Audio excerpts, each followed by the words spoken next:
Mr. Manish Chaurasia, Managing Director, Tata Cleantech Capital Limited. We are having a fireside chat with him on energy sector transformation, the next decade of a new India. The session will be hosted by Mr. TVS Shenoy, Chairperson of Infrastructure Committee, BCC&I, and Chief Commercial Officer, Long Products of Tata Steel. Mr. Chaurasia is a financial services professional with over 25 years of experience in origination, credit risk assessment, and syndication in the Asia Pacific region. As part of the above mentioned functional categories, he has handled various products covering project finance, trade finance, and investment banking. Since July 2015, he has been working in Tata Group as Managing Director of Tata Cleantech Capital, which is the first private sector green investment bank in emerging markets, jointly promoted by Tata Group and International Finance Corporation. During his tenure till date, the company, starting from scratch, has founded over 275 projects in cleantech sector, saving 15.8 million tons of carbon dioxide annually, executed of number of marquee advisory assignments, and tied up with a number of global climate finance investors to channelize low-cost funds to the cleantech sectors in India. The company is rated AAA by CRISIL, an S&P global company, primarily driven by its top-class asset book of US $930 million as on December 30, 2021. In September 2019, the company became first Indian entity to be inducted in Global Green Banking Network, comprising national green banks across the world. Manish is a mechanical engineer from IIT Roorkee and an MBA from Faculty of Management Studies, Delhi University. In February 2020, he was presented 100 topmost influential BFSI leaders award by World BFSI Congress.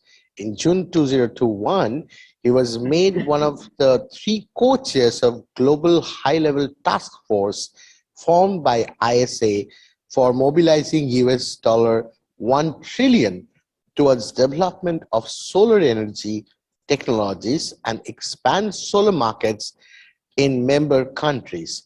Manish is an avid runner with several long-distance runs to his credit.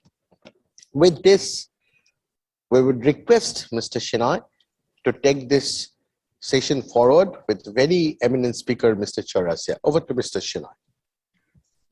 Arnab, thank you and good afternoon, everyone. Wonderful to be back for the session. And Manish, what a resume to read it. As aptly we said, a long distance runner, and in the area of energy, you need to run marathons and not sprints.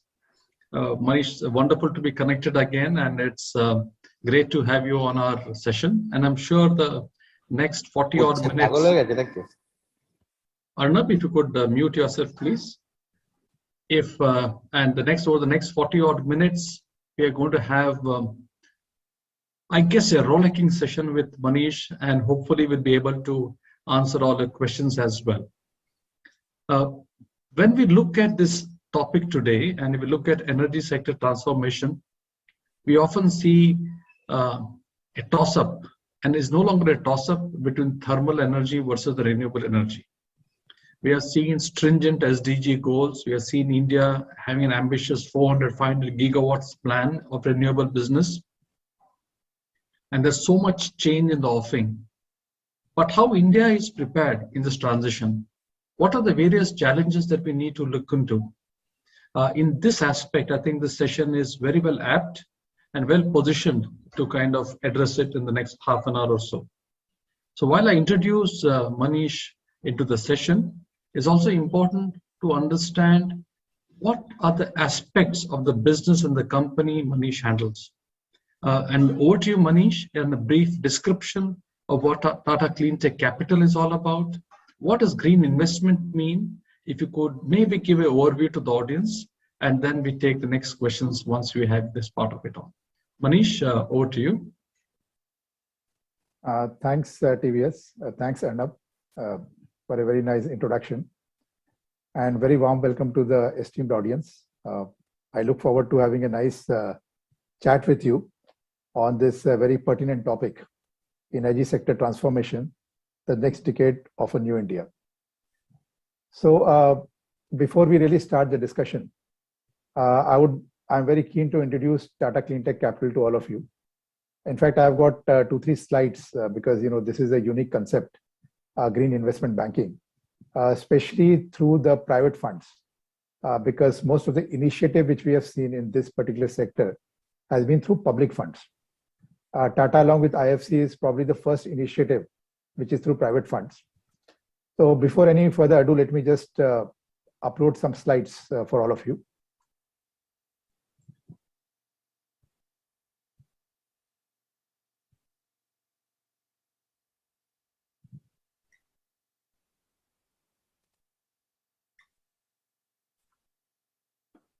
I hope the slide is visible. So it's visible. Okay. So just a small introduction to Tata Cleantech Capital and green investment banking. Essentially, as I told you, Tata Cleantech Capital is the first private sector green investment bank in emerging economies, and our focus is on climate finance and advisory services. We are a joint venture with IFC holding 19.5% stake and Tata Capital holding 79.5% stake. Essentially, we are into project finance, debt syndication, and advisory services. We only deal in debt, not in equity. We are, in fact, the first entity who has partnered with Green Climate Fund. Green Climate Fund is a fund which has been started with under the aegis of World Bank. And here they have given us a line of $100 million to develop the solar rooftop in the country. We are also part of the global green banking network, which comprises national green banks across the world. The key difference between us and them is that, as I told you, we are from private funds, while almost all of them others are with public funds. We are a triple-rated entity, and we started our operations in 2013, but we started scaling up only in 2015. And since then, we have lent about $2 billion to various projects. And as on date, our portfolio is about $1 billion. We have funded, as Arnab also said, about 270 plus projects, about 275 projects. And the aggregate capacity of these projects is over 11.4 gigawatts of renewable energy. And in this process, we would have abated about 17 million tons of CO2. Being a clean tech finance company, the kind of sectors we fund are utility scale solar, wind, distributed solar, power transmission, basically the green corridor, water treatment, small hydro, biomass, energy efficiency, and electric mobility. Apart from this, we have also done a number of advisory assignments for our client. And our clients include ADB, IFC, GIZ, DFID, World Bank Group, and so on and so forth. So now, just talking a little more about this, whole concept of climate finance company. Basically, we all know that when it comes to global warming, it is probably the greatest challenge which the humankind is facing today. And if you see even the business themes, like digital is a big business theme going forward. And I think equally important is, fight against global warming and sustainability. The key question is always that while policies are important and also technology is important, but how will this be financed? So to know a little more about that, it is important to put the numbers in perspective. And if you really see the numbers, the global GDP is about $80 trillion. The global savings is about $20 trillion. And the funds which are really required to fight climate change per annum is about $4 to $5 trillion, which I would say is small compared to the global savings. But I guess the key challenge is that most of the savings are actually in the developed world. But the requirement is in the developing countries, because the countries like India and China, they have a much higher population. And going forward, they are likely to grow at a much faster rate. And all the growth which has happened in the last 200 years has been using carbon, and the carbon intensity of growth has been very high. Now, going forward, the developing countries not only have to grow, but have to ensure that it is dealing with the carbon emissions. So clearly, while the money is in the developed world, but the requirement is in the developing countries. So we require, platforms like Tata Cleantech Capital, which has been formed basically to channelize money from the developed world into the developing countries for fighting the climate change. So that is the basic rationale behind Tata Cleantech Capital. And I'm happy to say that since our inception, we have been playing our role into this. And the way we have done it is by forming some kind of by being a common factor and collaborating with a lot of other players. So to become effective financiers, we collaborate with the developers whom we fund. Now these developers need a very long-term funding. So we collaborate with multilateral institutions and international climate investors to mobilize that money based on their requirement. We also collaborate with a lot of suppliers, because ultimately the success of these projects depends upon the technology and the suppliers of those technology. Apart from that, our whole intent is to mainstream the climate finance projects into the commercial sector, and that's why we collaborate with a lot of commercial entities like public sector banks, private sector banks, to an extent even bond market. And to do all this, we have formed various strategic partnerships. Like IFC, we have a partnership through the equity stake. We also have a partnership with Green Climate Fund, which I spoke about, through a 100 million line. We also have a partnership with EESL, which is the largest ESCO in India, energy services company of the government of India. Similarly, we have a strategic partnership with IRIDA and Bureau of Energy Efficiency. So this is how we have really scaled up our business. And then the question always asks is that how are you different from the other non-banking finance companies? So the difference is that some things are common, but some things are very different. So one of the differences is that if you see our team, it comprises people with domain expertise. They are not just financial services experts. They're also technical experts. Apart from that, our due diligence is very, very robust. I'm very happy to say that while we have funded over 275 projects, only one project has become non-performing asset. And this confidence is very important in the market, because ultimately we are here to mainstream the technology, mainstream the climate finance.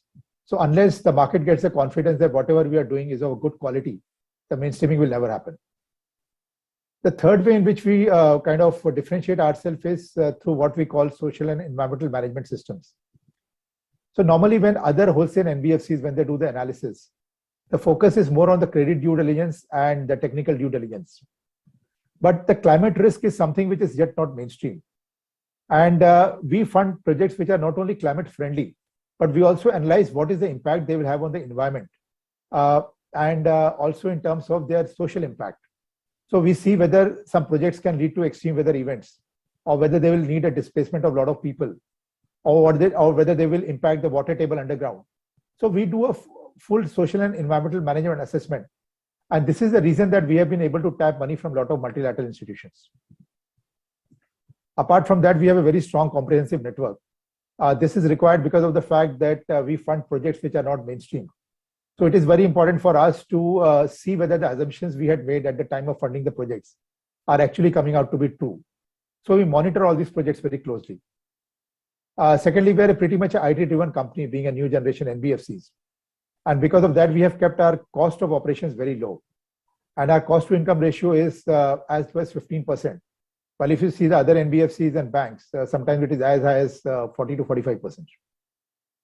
Lastly, we have got a very strong research team, which does state-of-the-art research on the climate sectors, including the new sectors and the established sectors. So this is briefly about us and how we have differentiated ourselves. And this is about the Tata Cleantech Capital.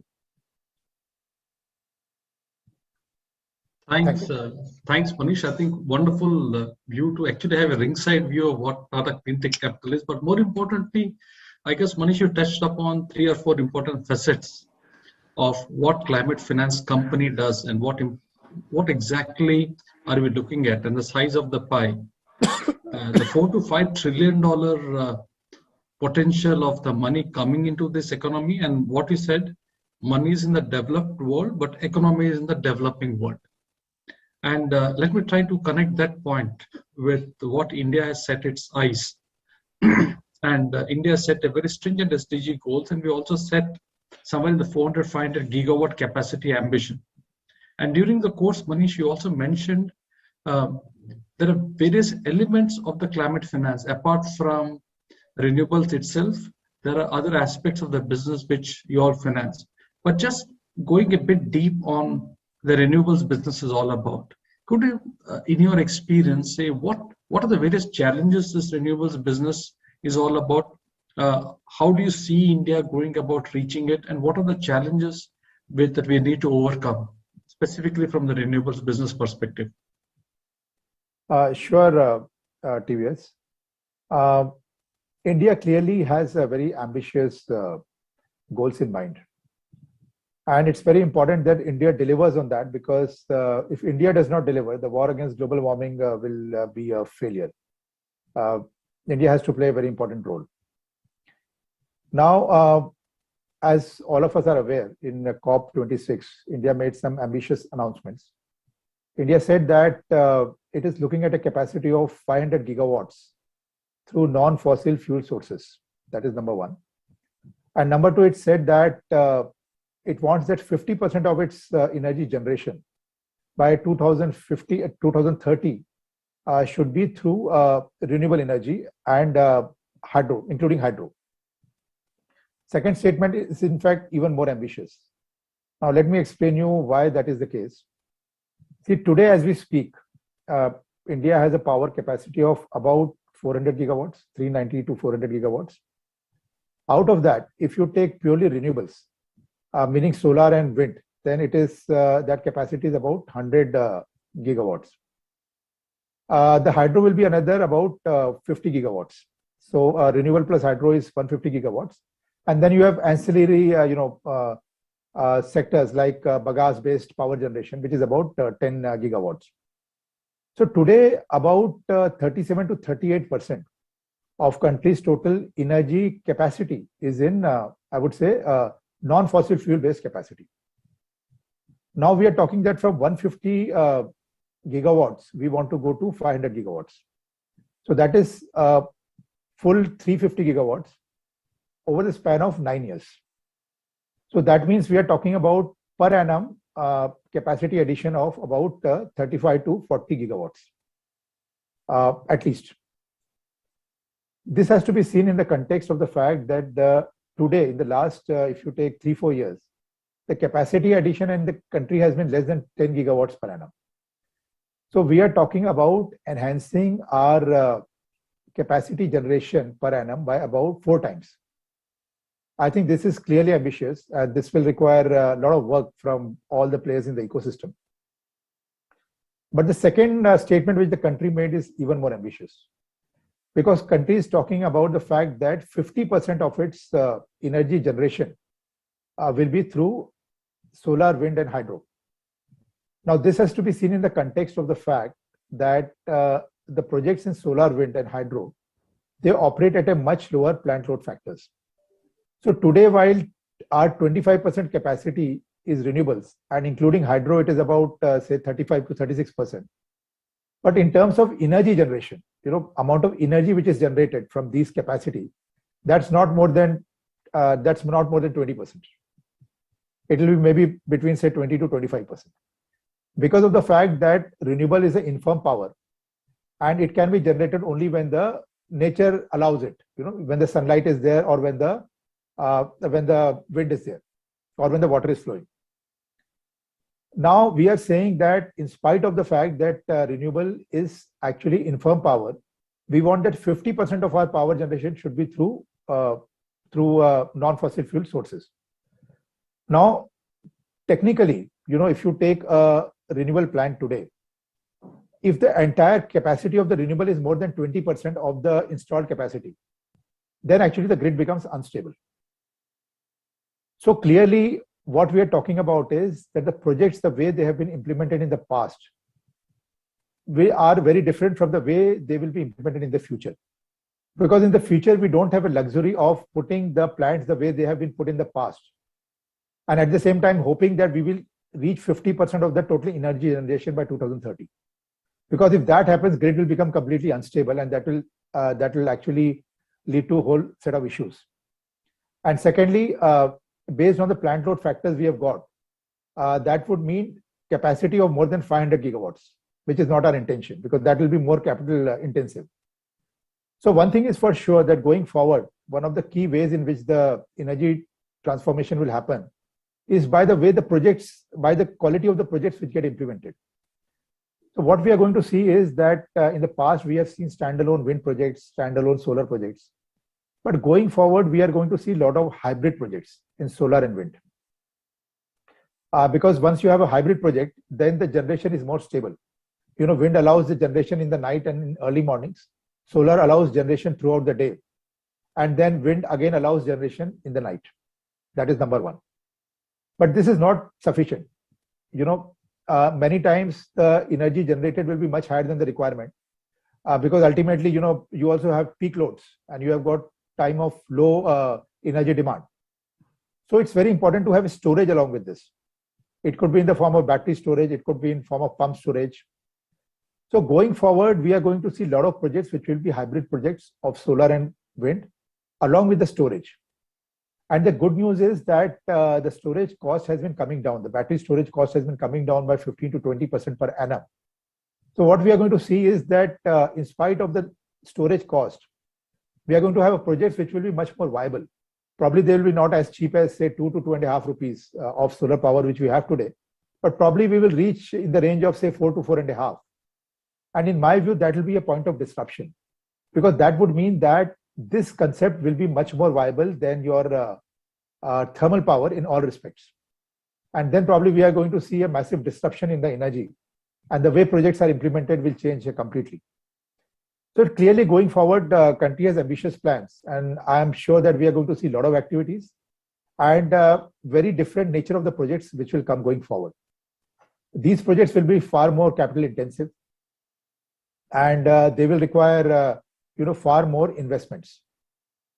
Now coming to the challenges, there are a number of challenges. There are challenges which are quite common to all the investors, and there are some challenges which are common to only the equity investors. One of the key challenges we face today is that all this technology have a very high capital cost, but their operating cost is quite low because ultimately you don't need any raw material. So this is on one hand. And on the other hand, what is happening is that technology is improving. So every year we find that the new projects which come, they are able to generate power at a lower cost. Now, when we have a capital intensive projects, it is important to have a long-term contracts of 25 years to make them viable. Now, what happens is that these contracts are structured in such a way that energy will be supplied at a particular cost per unit of power. So say a contract is signed in say 2016. But what happens is that in 3 years, technology improves. And then in 2018, the contract which is signed, they are with a better technology, and there the cost of power is lower. So what happens is that someone who has signed the contract in 2015, he starts questioning that, boss, the cost of new power projects is much low. So I should also reduce the cost of that power. But this is not something which will really scale up the sector, because if you have entered into a contract, it is very important that we maintain the sanctity of that contract, because that contract was based on a higher cost and a different technology. Now, this is something which has been the biggest challenge in this sector. We have got so many off-takers in the country, which are state discoms. And there has been a tendency for a lot of them to renege on the contract after a few years of honoring the contract. Now, if this doesn't change, then this sector will have a major problem. So I think the first issue which we have to face is the issue of sanctity of contracts, and we have to solve it. Now, the sanctity of the contract can be maintained. If that has to be maintained, that very important is the one who is the off-taker, who has signed the contract. He should be a strong guy financially, and he should have both the ability and willingness to honor the contract. Now, today, unfortunately, the public utilities which we have got in the country, like discoms, they are quite weak in terms of their financial strength. They have to rely on subsidies from the state government to make payments to the developers. And this is all across. If you take central government utilities, then they are stronger. But if you take state government utilities, most of them are very weak, except for a very few like Discoms of Gujarat or say Bescom in Karnataka. Now, because they are weak financially, they have a tendency to renege on the contract and to make the payments very, very late. Now, unless we strengthen our public utilities, we might have a lot of issues. We may not have too many developers who are really willing to come into this sector. So I think these are the two main challenges which the country are facing. And apart from this, there are some other challenges as well. India does not have a very deep bond market. So what happens is that most of the funding happens through say banks and NBFCs. But then these funds are not very long tenor funds. Even if the loans are given for 10 to 15 years, what happens is that these are linked to some floating benchmarks.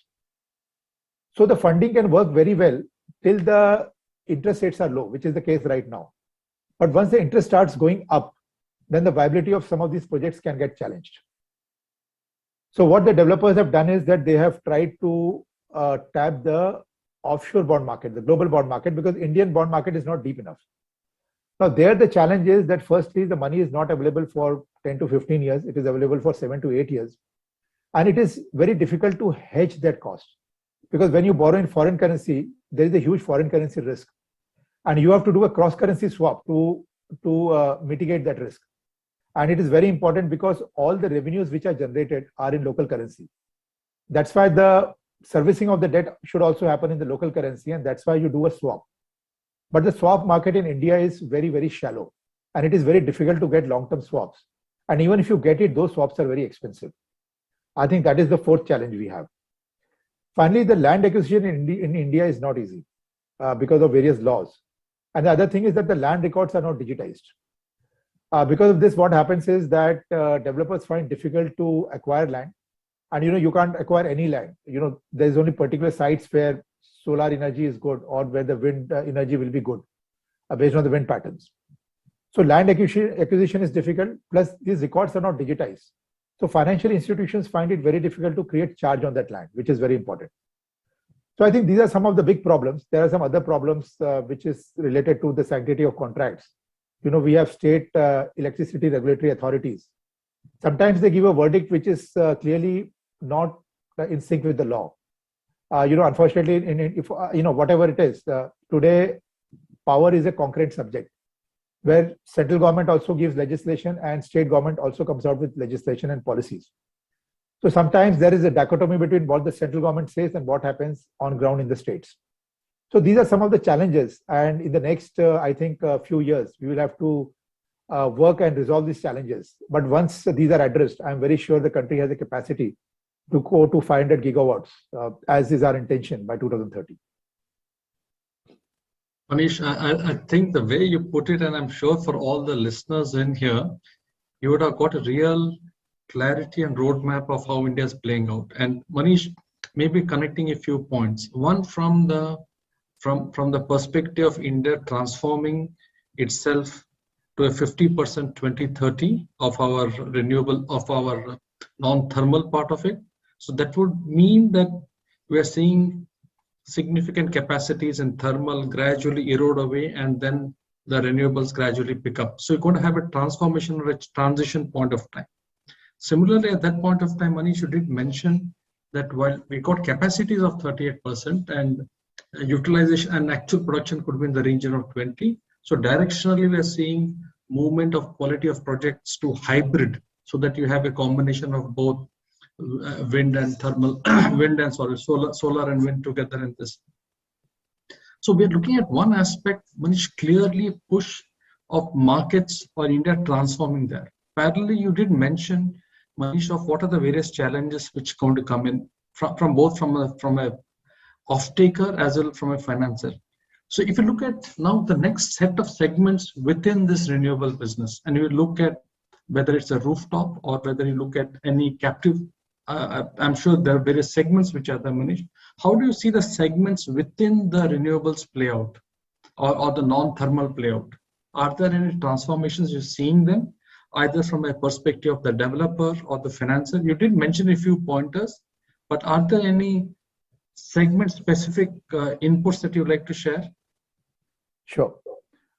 So it's a very pertinent question, TVS. I do expect a major disruption in the power sector. And as I told you that the cost of storage is coming down by almost 15 to 20% per annum. So we will reach a point where the cost of generation plus storage will actually become quite competitive. At that moment, we will find a lot of solar rooftops coming in. Already solar rooftops are quite competitive and they're much cheaper. The power there is much cheaper compared to the power which the industries get from the grid. So going forward, I expect this to pick up significantly. In fact, initially India, when they came out with a plan on renewables, the intent was to have a capacity of 275 gigawatts by 2022. And out of that, 100 gigawatts was to come from the solar rooftop. But then solar rooftop was slow to pick up because of various reasons related to net meterings and related to the confusing regulations of the state governments. But going forward, I do expect it to pick up and pick up significantly. So you will find that a lot of SMEs and a lot of industries, they will use their own roof to generate power. And while earlier they had to depend upon the grid, because they had to pump the power back to the grid in case the power supply was in surplus. But now that situation will not arise because they'll be able to store that power. So they will rely more on the solar rooftop and coupled with a storage, a battery storage, for their captive consumption of power. Secondly, to the extent they need additional power, they will probably rely on open access power, purchasing power directly from green exchange or from bilateral arrangements. And this will have a transformational effect to the Indian industry. Because today, one of the reasons India is uncompetitive in manufacturing is that our cost of power is very high. So today, if you take a unit of power, it is almost 12 rupees per unit of power. While actually it is possible to generate power on the own rooftop at 4 to 4.5 rupees, even lower than that. And with the cost of storage coming down, you'll be able to generate more stable power at the same cost. So if that happens, I'm sure it will give big fillip to the manufacturing sector in India, because electricity is one of the key costs of manufacturing, and that will definitely transform the industries. So this is one change which I expect to happen, that along with the hybrid projects, we will see also a lot of solar rooftop projects. Apart from that, I do expect that not just battery storage, the green hydrogen will also become very important. And a lot of research is happening in various countries on green hydrogen. So today, one challenge we face is that when it comes to storage, battery storage, there's a huge dependence on China. But then that is not something which is sustainable. So countries in Europe, Japan, and India also, we are trying to see how green hydrogen can become more competitive. And as we are aware, a lot of Indian companies have made ambitious announcements, including Reliance. So I do expect that green hydrogen will pick up and the cost of green hydrogen will come down, which will give further fillip to the storage. Apart from this, what I expect is that a lot of digitization will happen in this sector. So, if you really see the energy transformation, it is not just about renewables. It's also about the efficiency of using the energy. What I mean is the energy efficiency. So today, when it comes to energy efficiency, we have seen progress. One is on the LED lighting, to some extent on the energy efficient motors, and to a large extent on the EVs. Instead of fossil fuel vehicles, we are slowly going to see a lot of EVs, especially the 2 and 3 wheelers. But one area which will be transformative is smart meters. So what happens is that if you have a smart meter in a unit, in say a residential unit or in say a factory, it is possible to see the entire performance of various equipments which are being used through the digital imprint which is there in the smart meters. So even without the energy services operator being aware what are the appliances being used in a particular residence, just based on the digital footprint, he can see what are the appliances and how efficiently they are being used. So a very good consultancy services can be provided. And a lot of balancing can happen, which can reduce the energy requirement itself. So there will be two transformations. One is that industries will use the energy more efficiently because they will use smart meters. And the energy services company will come in, who based on the footprint which is there on the smart meters will be able to say that what equipments are not efficient, what can be changed, or what can be synchronized better. So the energy requirement itself will come down, and the energy generation will be also through renewables backed by storage, which will be far cheaper. So these are some of the transformative things which I think are going to happen going forward. And lastly, we are also going to see better quality panels coming in, which will have better plant load factors. So today, even the best quality, panels, they probably generate at say 18 to 19% of PLFs. But probably going forward, we might see panels which may probably have between 20 to 25% PLF or even higher. And we might also have wind turbines which will be more efficient. All this will make this sector more competitive. Clearly, Manish, if you look at trends or mega trends going across the entire the shift and balance between thermal versus renewable, and within renewable, the growth of solar rooftops, and also perhaps the microgrids which can propel further, and backed up with energy efficiency, smart meters kind of equipments, and backed up with the energy services coming in. So we could see a transformation in space of new players, new services which are coming in here, Manish. Just connecting it to the point which you did mention earlier, that how does climate finance companies leverage these trends, and how do they propel the move towards the off-takers or developers trying to do it? And where I come from is this. There's tremendous amount of risk which is built in any project. And you did mention that there are risks of sanctity of contracts which get in, and then you have bid for a certain one, and then you are reneged and you have to do it terrible, right? So very, very tough for how do you build a part of such a risk? Or and you did mention in the due diligence and the way which you have a robust risk framework, only one of your customers in your part of it, and you're looking at a 20-25 year period before your entire money comes home. So how do you see this industry change? So are you also seeing that finance companies who are able to do and able to take the big bets and risks, are you seeing long gestation periods as a need of the day? But are you seeing any trends evolving, or are you seeing how do we encourage and motivate the climate finance companies to put more money in this business? Sure. So clearly there are trends which are evolving. And if you really see this whole space, you can divide this into 2-3 parts. One part is that segment which is already mainstreamed, which I would say is utility scale solar and wind. Then you have got a segment like solar rooftop, electric vehicles, green hydrogen, which have not been mainstreamed, smart meters. And then you have got segments like green hydrogen, which is more of a venture capital right now, because that will take some time to develop. Now, when you look at sectors like solar and wind, I would say that to a large extent, they have been mainstreamed. And this was not the case, say, a few years back. If I go back 5 years, then this was not the case. Now, if you take financing of these segments, then it is not just a call on the company which is establishing the project. It is also on the quality of the project and quality of the contracts. So financier has to analyze in great depth the quality of the contracts. Now, you can study the contract and find that everything is covered. But then you also have to take the call on the fact that whether this contract will be enforced. And that is something which is as much a science as it is an art. So that depends upon your view on how the sector is going to progress, how the regulations are going to evolve. To some extent, even what will be the political landscape.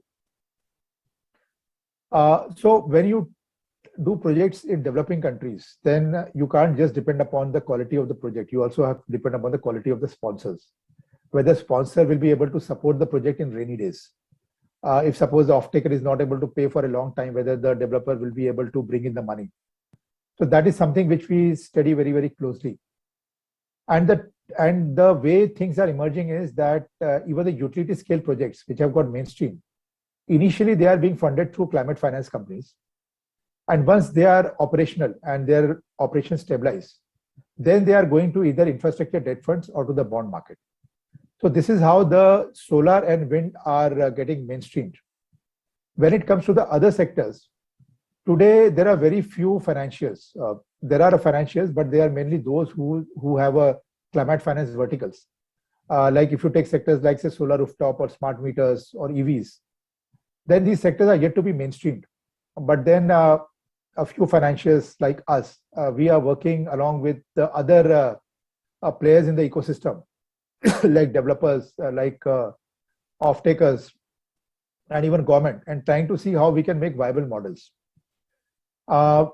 This is not easy, but then this is something which is required to be done, and that's why you need specialized green investment banks like us.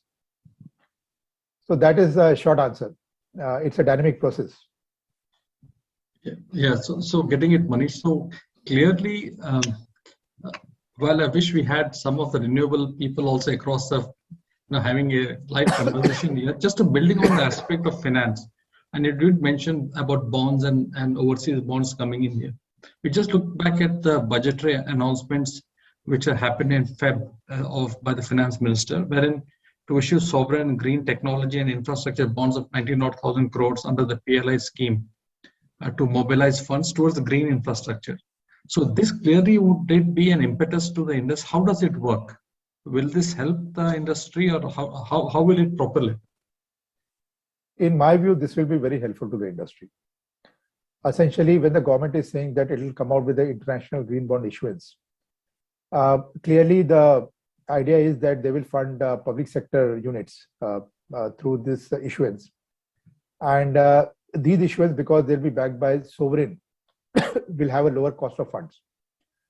And lower cost of fund gets converted into a lower cost of power. Because I said earlier that in renewable sector, capital cost is the cost. There is hardly any operating cost. So the cost of the capital, which is the interest rate, that effectively becomes the cost of power. So that's why if you're able to raise money at low cost, then that gets converted into a lower cost of power. So this is a very positive development. The other development is even better for the country. Because today, one of the key challenges India has faced in the last 7-8 years is that while India has set up a lot of capacities, but it does not have any great manufacturing ecosystem. So for all our module requirement, we make imports, and those imports are mainly from China. That's a geopolitical risk. Secondly, that also means that our imports will go up. So it's very important that we create a manufacturing ecosystem in the country. Today, as we speak, we just have a capacity of about 8 gigawatts of module manufacturing and about 3 gigawatts of solar cell manufacturing.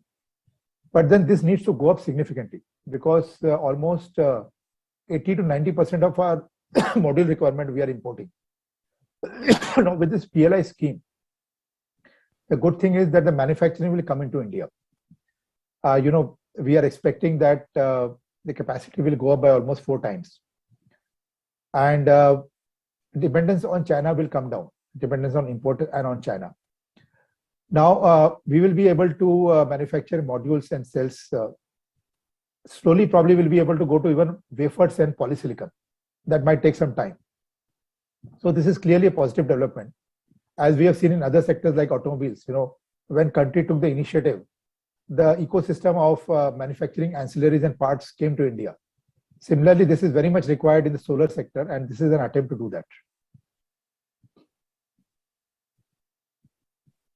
Thanks, Manish. I think we're really, just time has flown by, and we're almost at the end. But there's few other questions which are coming in, and maybe this question is, which is coming is, we're looking at the energy sector transformation, and clearly, what will the thermal guys do? That's the question. What happens to the thermal people? Yeah. So this sector is definitely going to see a disruption. But then it is important for us to ensure that we have a smooth transition. Now, today, the biggest challenge of the country is that we really don't have much of gas-based power or hydro-based power, which can act as a peak load. So we are using thermal power as a peak load. This is not sustainable. Now, going forward, as we see more investments in renewables, One challenge which can happen is that the cost of materials which are required to put a renewable plant, like copper, aluminum, their cost will go up. And probably, the transition might have its own bumpy ride, because that would mean that the cost of renewable power also goes up. So I think it is very important for the country to ensure a smooth transformation. In my view, thermal power will be there in the country for at least a decade from now. But then I don't see much capacity coming in going forward. And clearly, we'll have to think about how to sunset this industry. Yeah, I think that the writing is on the wall for this, and I hope you got the answer. The other part here was the question I was talking about digitization and adoption of technology to bring in scales. I think you did touch upon smart metering and energy services come in. Would you like to touch anything else apart from this, Manish, on the aspect of technology and ramping up the scaling it up? So see, apart from this, also a lot of other important things are happening. So one is that clearly today, because of the usual digitization, the developers have become quite competitive. They can see all their performance of their units on a screen using the digital technology. And today, in fact, if you take solar rooftop, companies are coming out with a model that they will set up a number of rooftops, and only 1 or 2% will actually monitor it on their phones. So this kind of digitization is already happening. Then, I see a lot of potential on the energy efficiency side when it comes to digitization. I think these are some of the things which will happen in this sector. And I'm sure that as time passes, there will be more fertile brains who will come out with new ideas. And we are going to see a lot of new things as well. Yeah, I'll just check, Arnab, while I'm getting lots of questions, and just know we are going. See, other area, TVS, which I can point out is that disclosure will become very prominent going forward. See, because something which you don't measure, you don't monitor. And today, when you take the Indian industry, disclosures are quite rudimentary. And in fact, even the capacity is not there to do the disclosure, because we don't have the quality manpower who understands this. So going forward, I think a lot of digitization will also happen for proper disclosures, meaning that what is your carbon footprint, what is your water footprint, what is your plastic footprint. And this might become law. And once the disclosures become better, it will be very good for the entire economy, because then when the industries know what are their footprints, then they will be in a better position to come out with the solutions to it. Yeah. Wonderful, Manish. Arnab, I have just one last concluding remark request from Manish, but are there any other pointers coming in which you'd like to take on, Arnab? Sir, there is only one question which is prominent from Saha, that he's saying that from the perspective of the project consultant, or from the perspective of the from the consumer, that if they are into some projects and everything, they are facing that there are various number of accounting standards in terms of accounting impact, like AC standard has come up, and many other standards are available. So what would be your advice that when there are number of choices of accounting standards, what is the choice which would be best for, which would be how they would basically choose the accounting standard? That is number one. Another question was, there is another question like, until and unless the entire ecosystem changes, what would be what would be your suggestion for the MSME players in this sector, or the small players into the climate change scenario? That is a very important question. Both questions are very pertinent. See, when it comes to the disclosure standards and accounting standards, internationally, a lot of work has happened. We have TCFD, which is Task Force on Climate Change Financial Disclosures. We have GRI, Global Reporting Initiative. We have SAS, Sustainability Accounting Board. So in my view, we should not reinvent the wheel. We should study these standards, and we should see how they can be adapted to India and come out with proper taxonomy. Already SEBI has taken the initiative. From the next year, top 1,000 listed companies in India will have to mandatorily do the disclosures. And SEBI has come out with guidelines about how to do the disclosures. I think those guidelines should be reformed and should be made compliant with TCFD. I think that is what is the intent also of the regulators. So I think that is going to solve this problem. But the other challenge, as I told you, is that today we don't have the professionals who are really experts in this particular field. So I think a lot of investment needs to go there. We need a lot of investment in the education, and we need capacity building there. I think that will also happen. Now, as far as MSMEs are concerned, I think the first thing is that we should formalize the taxonomy. The other thing is that we should make disclosures compulsory. Right now, we are looking at doing it for 1,000 companies, but I think we should do it for everyone. Because once the companies realize that they have some distance to cover, then they will do their homework. And today, technology has developed so much that once the homework is done, they'll realize that actually they will become more competitive economically. So while they might have to do some capex in the form of, say, solar rooftop power, or in the form of putting energy efficient equipments, but these will give very, very quick paybacks. So actually, this will not only make them climate compliant, this will also make them economically more viable. That is what is my thought in this. Thank you, sir. I think with this, we would conclude the session. Just only one part, Arnab, just only last part for Manish here before we kind of conclude and hand over to you. Manish, clearly we are seeing a transformation taking place, but would you like to leave anything on your thoughts, on your outlook, which you feel like going ahead, and how you think, how you would perceive the energy transformation to take place? Your personal thoughts, or how would you like to see it? See, global warming is the worst problem mankind has faced. And this is a problem created by us in the last 200 years.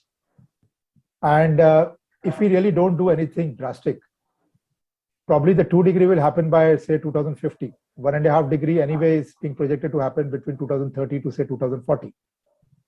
So this is the biggest problem the humankind is facing. And this is something which can be resolved only by global cooperation. This is a global problem, needs a global cooperation to resolve it.